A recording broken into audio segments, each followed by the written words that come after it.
Итбалык – тюлень. Ак-тульке – писец. Жанат – енот. Жырткыш – хищник. Итбалык – тюлень. Ит – собака. Балык – рыба. Бал – мед. Ык – влияние. Итбалык – тюлень. Пробуем переводить. Итбалык – тюлень. Ит – собака. Балык – рыба. Бал – мед. Ык – влияние. Хорошо. Еще раз. Тюлень. Итбалык. Легко запомнить, да? Рыба, собака. Собака. Ит. Рыба. Балык. Мед. Бал. Влияние. Ык.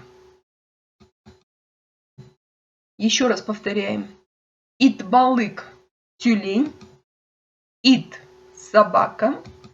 Балык – рыба. Бал – мед. Ык – влияние. Хорошо, следующее слово. Ак-тульке – писец. И тоже смотрим, из каких слов состоит. Ак – белый. Тульке – лиса. Ну, писец – это белая лиса. Ак-тульке – писец. Ак-тульке как переведем?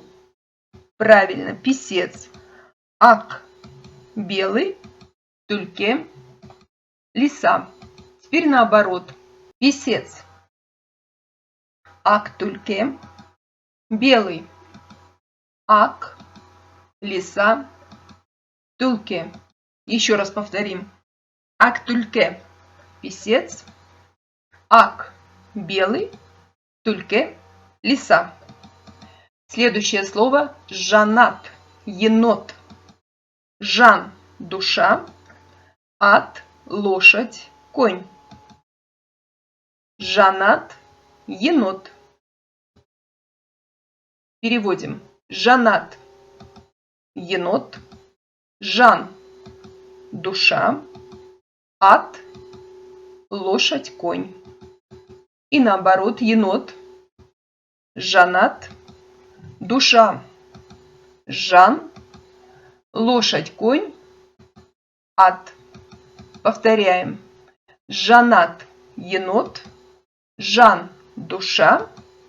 Ат – лошадь, конь. И учим следующее слово. Жырткыш – хищник. Кыш – кирпич. Жир – песня. Жирту – пахать, разрывать. Хищник что делает? Разрывает свою жертву. Видимо, от слова жирту. Жырткыш – хищник. Кыш – правильно, кирпич. Жир – песня. И жирту – пахать, разрывать. Молодцы. Теперь наоборот давайте. Как будет хищник? Жырткыш. Как будет кирпич? Кыш. Песня. Жир. И пахать, разрывать. Жирту. Еще раз повторяем. Жырткыш – хищник. Кыш – кирпич. Жир – песня. Жирту – пахать, разрывать. Молодцы. Теперь повторим основные слова. Итбалык. Конечно, тюлень. Ак-тульке. Писец. Жанат. Енот. Жырткыш. Хищник. Молодцы. Еще раз повторим. Тюлень. Итбалык. Писец. Ак-тульке. Енот. Жанат. И хищник. Жырткыш. И еще раз повторим. Итбалык – тюлень. Ак-тюльке – писец. Жанат – енот. И жырткыш – хищник. Молодцы, пока!